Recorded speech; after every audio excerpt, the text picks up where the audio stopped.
자, 이제 둘째 시간 이어서 진행하도록 하겠습니다. 자, 이제 우리는 계약 총론을 지나서 이제 계약 강론으로 왔습니다. 계약 강론. 자, 계약 강론에서는 각각의 개별적 계약들을 만나는 것이고, 여기서 우리가 정리할 계약은 총 3가지입니다. 일단 매매가 있고, 자, 두 번째로 교환 계약이 있고, 그리고 마지막이 임대차 계약입니다. 자, 이 3가지 계약을 정리하면 되는데, 여기서 일단 교환 같은 경우는 뭐 단독 문제로 출제가 되는 경우도 있지만 그렇게 출제 빈도가 대단히 높지는 않습니다. 물론 출제는 될 수 있습니다. 자, 이 교환 같은 경우는 일단 기본적으로 매매와의 법적 성질의 유사성, 매매와 교환은 법적 성질이 뭐 거의 완전 똑같다. 그렇기 때문에 교환을 뭐 따로 공부를 한다라고 하면 이거는 매매하고의 어떤 그 차이, 그런 것들을 파악해서 정리하시면 되겠습니다. 자, 임대차가 일단 기본적으로 여기서는 임차인 권리가 중요하고요. 임차인의 권리, 요 중심으로 정리하되, 자, 그리고 매매 파트에서는 기본적으로 이 담보 책임이라는 게 대단히 중요하죠. 담보 책임. 여기는 뭐 매년마다 출제입니다. 담보 책임은요. 담보 책임을 빼놓고 매매를 말할 수 없습니다. 반드시 출제가 되고. 자, 그리고 매매 파트에서 이번 순환 과정에서는 계약금 관련된 내용과 그리고 환매 관련된 내용들 추가해서 정리를 해보도록 하겠습니다. 자, 그럼 먼저 일단 매매와 관련된 그 성질들이 먼저 나오고 있죠. 자, 592페이지에서 563조 조문을 확인하면 매매라고 하는 건 당사자 일방에서는 재산권 이전할 것을 약정, 그리고 상대방은 대금을 지급할 것을 약정함으로써 성립하는 계약이다라는 것입니다. 자, 그러니까 매매 계약이 되려면 당사자 일방은 재산권을 이전할 것을 약정을 하고, 나는 재산권을 이전시키겠습니다, 물건을 넘기겠습니다, 권리를 넘기겠습니다, 이런 것들을 약정하고, 그리고 여기에 대응해서 타방 같은 경우는 저는 대금을 지급하겠습니다 라는 것을 약정함으로써 성립하는 계약을 우리가 매매 계약이다라고 하는 것입니다. 자, 매매 계약은 기본적으로 이렇게 반대급부가 금전이고요. 자, 밑에 쪽 파란색 1번 확인하면 채권 계약이다. 자, 그리고 밑에 파란색 2번에 보시면은 매매는 낙성, 쌍무, 유상, 분료식 계약에 해당이 됩니다. 자, 오른쪽 페이지 가서요. 매매 성립에서 파란색 2번 확인하세요. 매매 객체가 재산권이라는 거죠. 여기서 말하는 재산권은 물건도 권리도 다 해당이 되는 거죠. 자, 양괄호 2번을 확인합니다. 매도인 아닌 타인 소유물의 매매라고 해도 일단은 유효라는 거죠. 타인 물건 매매도 유효다. 자기 소유의 물건은 아니지만 비록 다른 사람 소유의 물건이긴 하지만 어차피 매매라고 하는 건 약속하는 것이기 때문에 채권 계약으로서의 효력은 있는 것입니다. 자, 그 뒷페이지에 나오는 594페이지에서는 위에 양괄호 4번을 확인합니다. 매수인의 반대급부는 금전에 한한다는 거죠. 대금 지급. 반대급부가 금전의 지급이다. 그래야 매매 계약이다. 자, 그리고 내려가서 밑에 쪽에 02번에 매매 예약이라고 하는 것이 나오는데, 여기는 심화 과정에서 살펴보기로 하고, 자, 바로 계약금으로 넘어가 보죠. 597페이지 와보시면 03번 밑에 쪽에 계약금이 나옵니다. 계약금. 자, 계약금이라는 건 이런 거죠. 자, 갑과 을 사이에 기본적으로 일단 매매 계약이 있었고,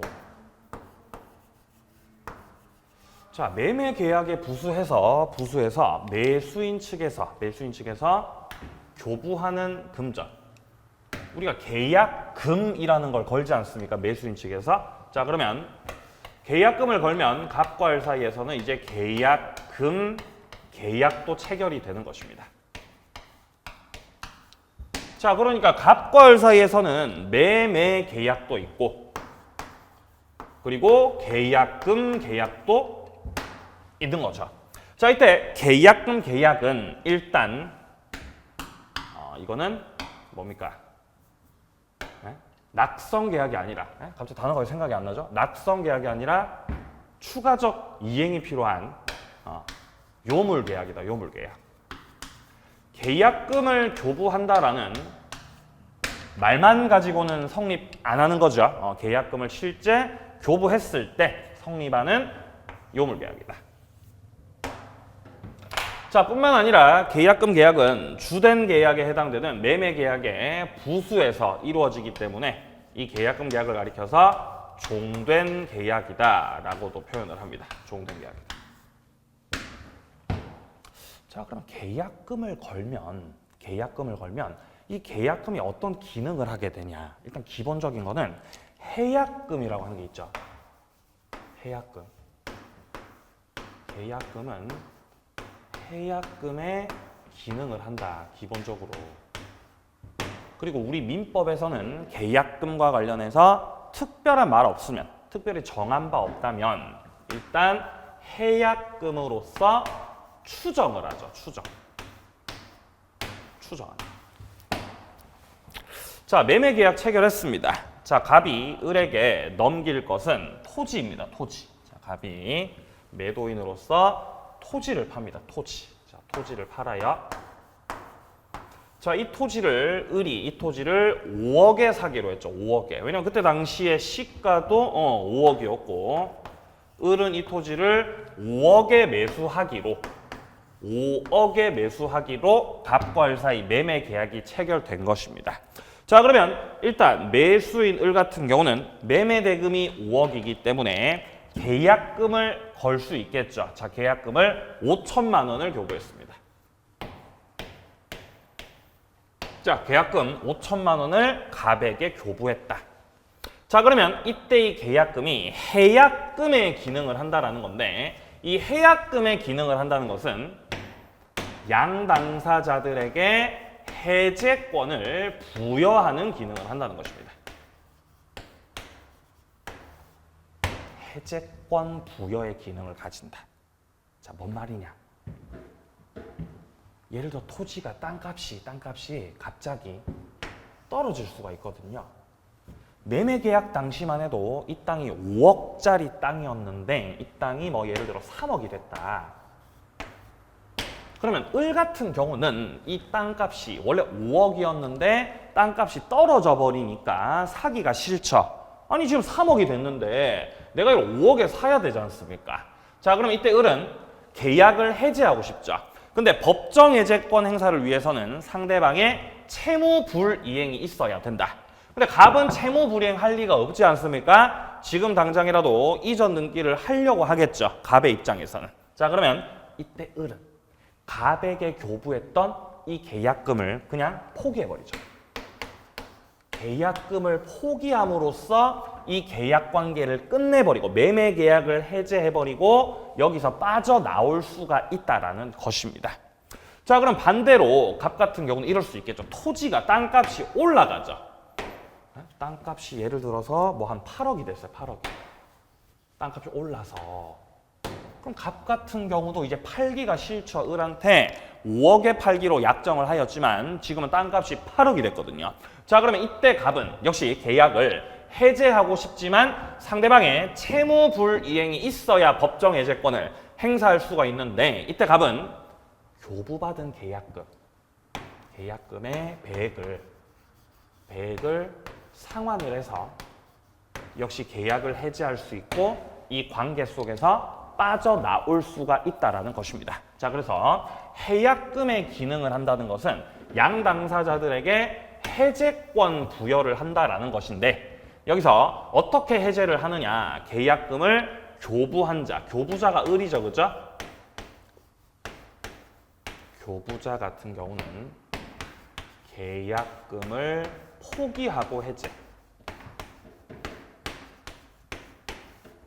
포기함으로써 해제. 자, 그리고 계약금 받은 자. 그 자가 바로 갑, 수령자죠. 수령자 갑 같은 경우는 교부받은 계약금의 배액을 상환해버림으로써 주된 계약, 매매 계약을 해제할 수 있는 것입니다. 이런 기능을 한다는 것입니다. 자, 그러면 해약금의 기능, 해제 방식은 이렇게 교부자는 포기, 수령자는 2배를 상환함으로써 해제할 수가 있는데, 자, 다음 두 번째입니다.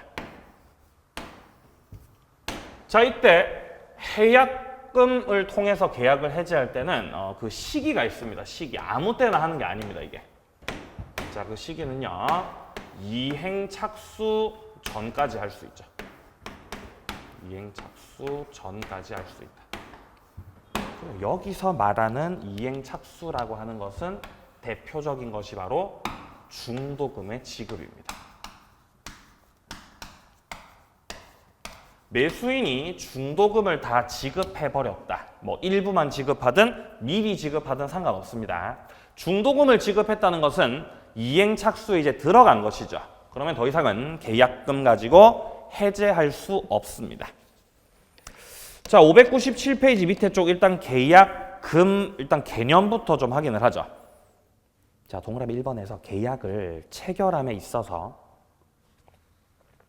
일방이 상대방에게 교부하는 금전기타 유가물을 가리켜 계약금이라고 한다.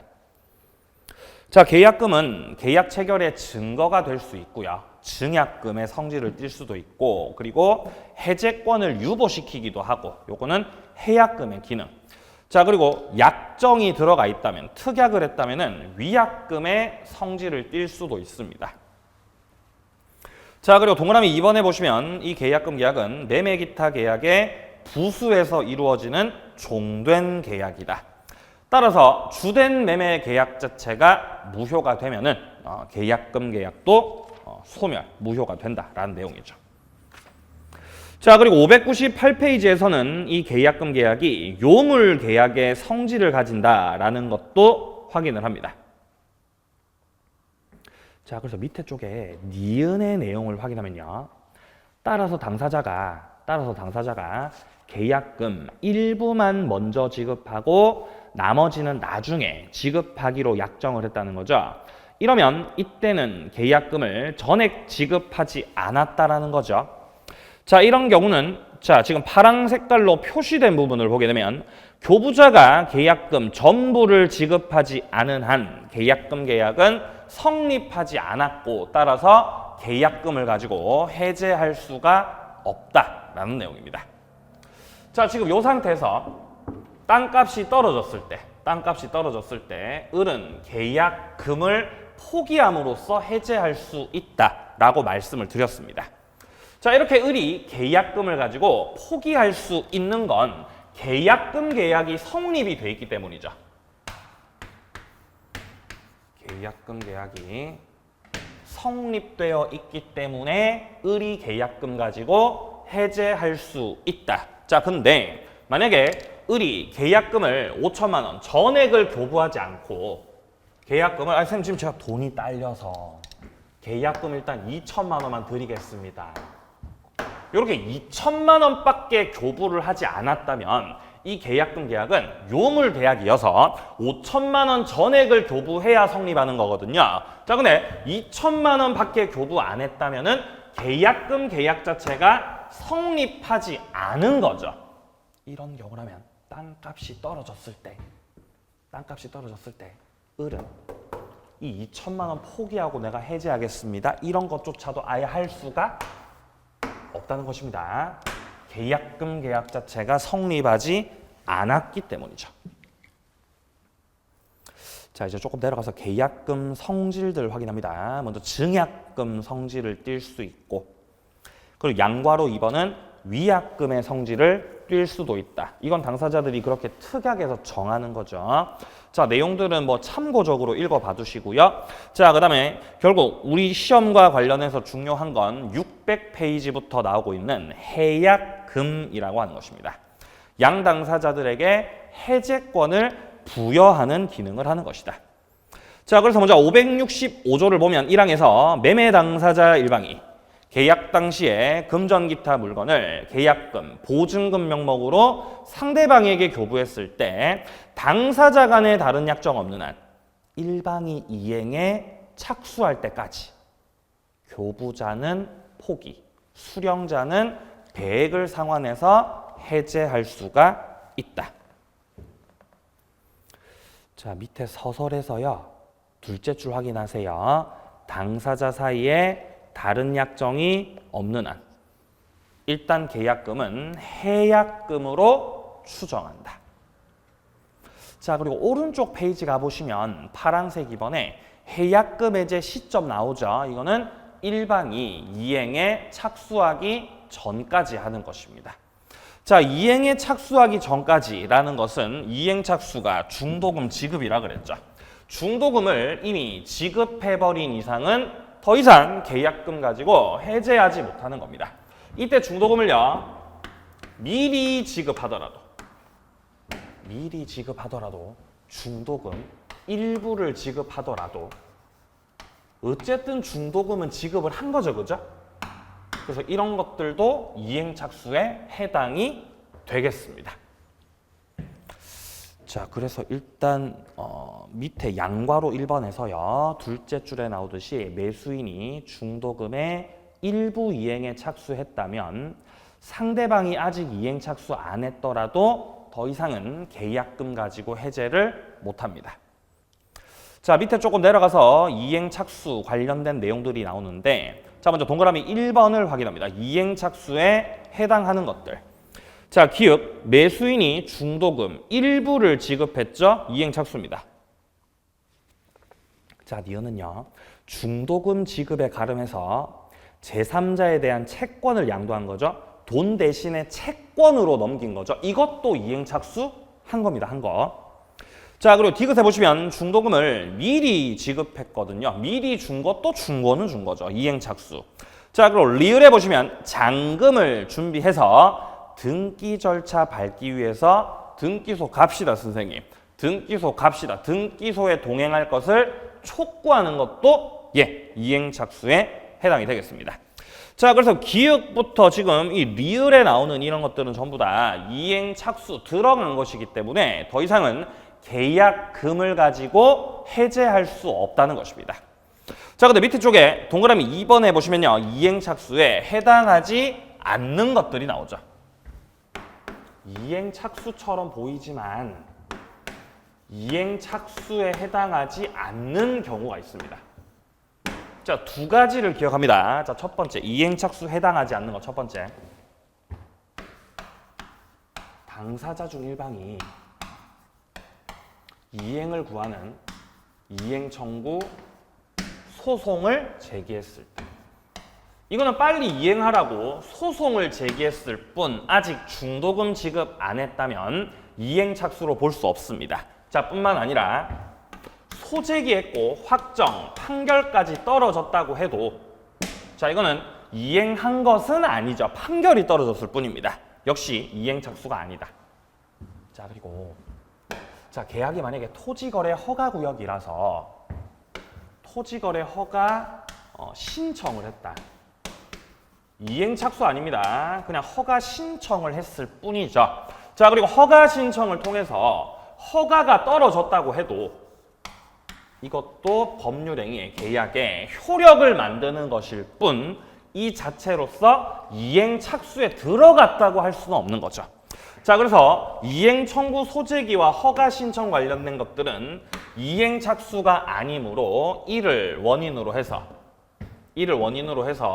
이 계약금을 가지고 해제를 못한다고 말할 수가 없겠죠. 여전히 이행 착수 아니므로 여전히 계약금을 통한 해제권 행사는 가능한 거, 불가능한 거. 가능한 거겠죠? 가능한 거. 자, 그래서 밑에 쪽에 책의 내용을 확인하면 이행 착수에 해당하지 않는 것, 기억에 이행의 준비를 하고 있다라고 나오죠. 이행 준비. 이행을 한 게 아니라 준비한 겁니다. 이행 착수 아니고요. 자, 그다음 니은에 보시면 매도인이 매수인에게 이행 최고하고 대금 지급을 구하는 소제기 한 거죠. 소송 제기. 판결까지 받은 거죠. 예, 이행 착수는 아닙니다. 자, 그리고 602페이지 와보시면 디귿에서 매수인이 토지거래 허가 신청했고 허가를 받으셨네요. 예, 이것도 허가를 받아서 효력이 생겼을 뿐 이행 착수에 들어간 것은 아닙니다. 따라서 여전히 계약금 가지고 해제할 수 있습니다. 자, 밑에 쪽 파란색 3번 확인합니다. 해약금 해제 방법은 교부자는 포기. 동그라미 2번에서 수령자는 배액을 상환해서 계약을 해제할 수 있습니다. 근데 동그라미 2번에 잘 보면 배액을 제공했는데 교부자가 수령 거절했다고 나오죠? 자, 갑이 배액을 상환해서 계약을 해지하려고 합니다. 선생님, 제가 선생님한테 계약금을 지금 5천만 원을 받았는데 땅값이 올라서 계약을 제가 좀 해제를 하겠습니다, 선생님. 자, 5천만 원의 배액이니까 을한테 1억을 갖다 주고 계약을 해제하겠습니다 라고 하는 거죠. 자, 1억을 을에게 제공했습니다. 근데 을이 이를 받지 않는다는 거죠. 수령을 하지 않습니다. 왜냐면 을은 해제당하기 싫거든요. 그러니까 1억을 받아요, 1억을 안 받아요. 1억을 안 받는다는 겁니다, 을이요. 1억을 안 받습니다. 자, 그러면 을이 1억을 안 받는다고 해도 수령을 거부한다고 해도 갑은 1억을 제공한 거죠. 제공까지만 하면 족합니다. 갑은 얼마든지 계약금 해제를 할 수가 있고 제공했는데 상대방이 받지 않는다고 해서 이 1억을 공탁까지 해야 되느냐? 아, 공탁까지 하실 필요까지 없다. 공탁할 필요는 없습니다. 해제가 가능하다는 거죠. 자, 수령을 거절해도 공탁할 의무는 없다. 자, 그리고 해약금 관련해서 밑에 마지막 내용이 파란색 4번입니다. 해약금 해제 효과. 자, 우리가 효과를 정리할 때는요. 효과. 자, 세 번째 효과입니다. 자, 일단 기본적으로 우리가 이 전 시간에 봤었던 법정 해제권 행사. 자, 법정 해제권 행사를 하면 기본적으로 원래 유효했던 계약이 소급해서 무효된다는 거죠. 그러니까 소급효가 있습니다. 소급효가 있다. 자, 그리고 법정 해제권 행사를 했을 때 이는 그 원인 자체가 채무 불이행이기 때문에 법정 해제권을 행사하고 추가적인 손해배상 청구권 행사하는 것도 가능하다 그랬죠. 그리고 소급해서 무효가 되는 거니까 양 당사자들에게 원상으로 회복시킬 의무가 있다. 원상 회복의 의무가 있다 그랬죠. 법정 해제에서는요. 자, 그런데 지금 우리가 보고 있는 건 법정 해제가 아닙니다. 지금 우리가 보고 있는 건 계약금 해제죠. 계약금 해제. 법정 해제와 계약금 해제는 다릅니다. 이거 두 가지 혼동하시면 안 돼요. 자, 물론 계약금 해제도 해제니까 소급해서 무효가 된다라는 건 똑같죠. 소급효가 있는 건 똑같지만 여기서는 채무 불이행을 원인으로 하는 것이 아니어서 추가적인 손해배상 청구 안 됩니다. 원상 회복 의무도 없어요.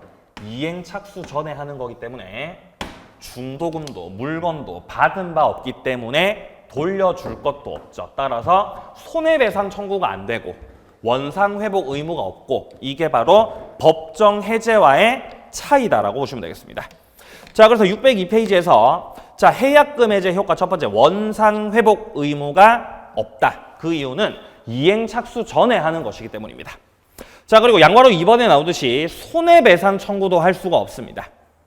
왜냐하면 이 계약금 해제는 채무 불이행을 원인으로 하는 것이 아니기 때문입니다. 자, 여기까지 해서 계약금 관련된 내용 살펴봤고요. 이제 조금 책을 뒤로 가서 605페이지에서 매매 효력이 나오고 있죠. 몇 가지만 내용 좀 확인해 보자. 자, 606페이지 와보시면 파란색 2번에 과실의 귀속과 관련된 내용이 나오고 있습니다. 과실은 누구에게 귀속하느냐의 문제죠. 잔금 완납 전이 있고 잔금 완납 후가 있습니다. 자, 그러니까 매도인 측이 있고 매수인 측이 있을 때 목적물의 과실은 누가 가져가는 것이냐의 문제인데요. 자, 기본적으로 매도인이 있고 그리고 이렇게 매수인이 있다면 그 목적물의 과실은 누구 거냐? 과실이요. 갑이 아직 목적물을 넘기지 않았어요. 아직 넘기지 않았다. 자, 아직 인도하기 전이라는 겁니다. 자, 매매 계약은 체결됐지만 갑이 아직까지 물건을 을에게 넘기지는 않았죠. 그럼 인도 전 같은 경우는 목적물의 과실은 매도인에게 속합니다.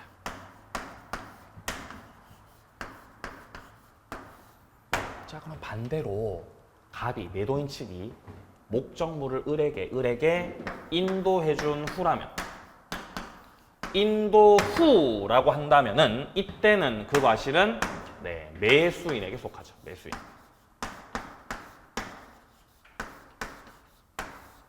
이렇게 일단 크게 두 가지로 분류를 해볼 수 있고요. 자, 추가적으로 인도전이라고 해도 매수인 측에서 대금을 싹 완납을 했다면 아직 목적물 넘겨받지 않아도 대금을 다 완납했다면 이 경우에 과실은 매수인에게 속하게 됩니다. 네, 대금 완납하셨으니까요. 매수인에게 속한다. 라는 거죠. 자, 그래서 대금 완납 전을 먼저 보면 완납 전 인도하지 않은 목적물로부터 생긴 과실, 그거는 매도인 거죠. 자, 따라서 목적물을 인도한 후라고 한다면은 매수인한테 속합니다. 자, 그리고 밑에 양괄호 2번입니다. 잔금 완납 후죠. 대금을 다 지급한 후라고 한다면은 인도 전이라고 해도 그 과실은 매수인한테 속하는 것입니다. 자, 그리고요. 밑에 내려가서 606페이지 맨 밑에 확인하세요. 대금 지급 기일이 나와 있는데요. 의무 이행의 기한이 있을 때 상대방과 동일한 기한이 있는 것으로 추정한다는 거 확인해 두시고요. 자, 그다음 오른쪽 페이지에서 양괄호 2번입니다. 대금 지급 장소죠.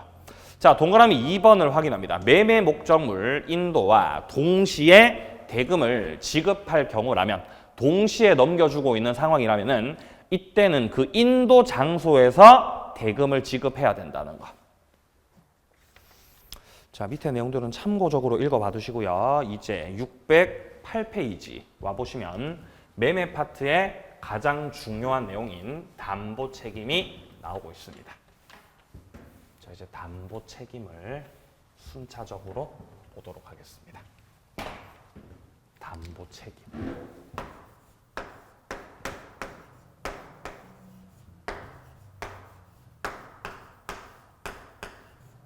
담보 책임 같은 경우는 매도인의 담보 책임이죠. 그죠? 그러니까 매도인 측에서 책임을 지는 것입니다. 자, 매도인 측이 있고 매수인 측이 있을 때 자, 예를 들어 매도인이 물건을 넘겼습니다. 그러면 하자 없는 물건, 완전한 물건을 넘겨줘야 되는데 그 물건에 하자가 있다는 거죠. 자, 을이갑으로부터 물건을 넘겨받아 봤는데 그 물건과 관련해서 혹은 권리와 관련해서 하자가 있다는 거죠. 하자가. 여기서 이제 하자가 있으므로 매수인 측에서 매도인을 상대로 아이 선생님 하자가 있네요. 하자가. 저 계약 해지하랍니다. 하자 있으니까. 하자 있으니까 손해배상하세요. 라든가 이런 식으로 책임을 묻게 되죠. 매도인 당신이 책임져라. 책임져. 자, 이렇게 하는 것이 바로 담보 책임 되겠습니다. 책임져라. 자, 그러면 담보 책임은 일단 기본적으로 매도인이 책임지는 거구나. 매수인이 책임을 묻는 거구나 라는 걸 알 수 있고요. 자, 그리고 담보 책임 먼저 첫 번째입니다. 성질부터 먼저 보죠. 첫 번째. 자, 담보 책임의 성질입니다. 성질. 자, 담보 책임 법적인 성질 첫 번째. 자, 담보 책임은 일단 유상계약에 준용됩니다. 유상계약에 준용된다. 규정되어 있는 건 매매 파트에 규정되어 있지만 유상계약들에도 다 준용되기 때문에 꼭 매매 계약이 아니어도 그 계약이 교환 계약이어도 그 계약이 임대차 계약이어도 담보 책임 관련된 법리들은 다 적용이 되겠습니다. 자, 그리고 이 유상계약이고요. 자, 성질 두 번째. 자, 담보 책임은 법정 무과실 책임입니다. 법에서 정하고 있는 매도인의 책임이고 매도인이 잘못이 있든지 없든지 그런 건 따지지 않습니다. 해서 이거를 무과실 책임이라고 하는 거죠. 법정 무과실 책임이다. 잘못이 없어도 책임집니다. 매도인이 책임지는 이유는 하자가 있으니까 책임지는 거지 잘못이 있어서 책임지는 것이 아니거든요. 그래서 무과실 책임이다. 자, 세 번째, 담보 책임은 임의 규정이에요. 담보 책임은 임의 규정으로서 담보 책임을 배제하는 특약, 담보 책임을 면제시키는 특약, 담보 책임을 오히려 더 무겁게 가중시키는 특약들, 이런 것들 등등은 다 효력이 있습니다. 예. 임의 규정이기 때문이죠. 자, 먼저 담보 책임 개념부터 확인하면, 자, 이거는 매수인이 매매로 취득한 물건 또는 권리에 하자가 있을 때 매도인이 매수인에게 부담하는 책임입니다. 자, 밑에 준용해서 확인합니다. 유상계약에도 준용이 된다는 거. 따라서 교환 임대차에도 적용된다는 거. 자, 밑에 법적 성질에서 첫 번째 법정 무과실 책임 확인하시고요. 밑에 쪽 양괄호 2번에 임의 규정이다라는 것입니다. 자, 그래서 오른쪽 페이지 동그라미 2번에 원칙부터 먼저 보면 당사자 간의 담보 책임을 면제, 배제, 감경시키는 특약은 유효라는 것이죠. 자, 근데 예외적으로요. 매도인이 하자를 알고서도 고지하지 않았다는 거죠. 이런 경우는 담보 책임 면제 특약이 있더라도 매도인은 책임을 면하지 못합니다. 책임을 지셔야 된다는 거죠. 자, 예를 들어 당사자들 간에 매매 계약 체결 당시에 담보 책임을 면제시키는 담보 책임에 면제 특약이 들어가 있었다는 거죠. 면제 특약 들어가 있으니까 하자가 있어도 매수인은 책임지세요. 이거 못하는 거죠. 책임지라고 못한다. 자, 근데 면제 특약이 있었지만 매매 계약 당시 매도인이 하자 있음을 이미 알고서 책임을 면하기 위해서, 책임을 지지 않기 위해서 이렇게 면제 특약을 집어넣어 놨다는 거죠. 이런 경우는 책임을 져야 된다고 책임을 안 져도 된다고 책임을 져야 된다는 거죠. 하자 있음을 알고서 그렇게 하신 거니까요. 자, 그리고 조금 이제 내려가 보시면 밑에 파란 색깔 3번에 담보 책임의 내용들 나오고 있죠. 자, 본격적인 담보 책임의 내용은요. 자, 첫 번째 우리가 성질부터 봤고요. 두 번째, 담보 책임에는 물건의 하자가 있고요. 물건의 하자. 자, 그리고 세 번째로 권리의 하자도 있고요. 권리의 하자. 그리고 마지막으로 네 번째, 경매에 있어서의 담보 책임. 경매의 하자라고 하겠습니다. 이렇게 세 가지 중심으로 담보 책임을 정리하시면 되는데요. 이 중에서 일단 권리의 하자가 가장 출제 가능성 높고 복잡하고 중요합니다. 여기 잘 정리하셔야 돼요. 그리고 물건의 하자도 뭐 출제가 당연히 되는 경향이죠. 하지만 권리의 하자에 비해서는 출제 빈도가 높지는 않습니다. 경매 하자는 참고적으로 마지막 부분에서 제가 정리를 해보도록 하죠. 자, 그럼 우리 책에서 지금 먼저 나오고 있는 것이 610페이지 물건의 하자 보이십니까? 여기서부터는 좀 쉬었다가 이어서 가보도록 하겠습니다.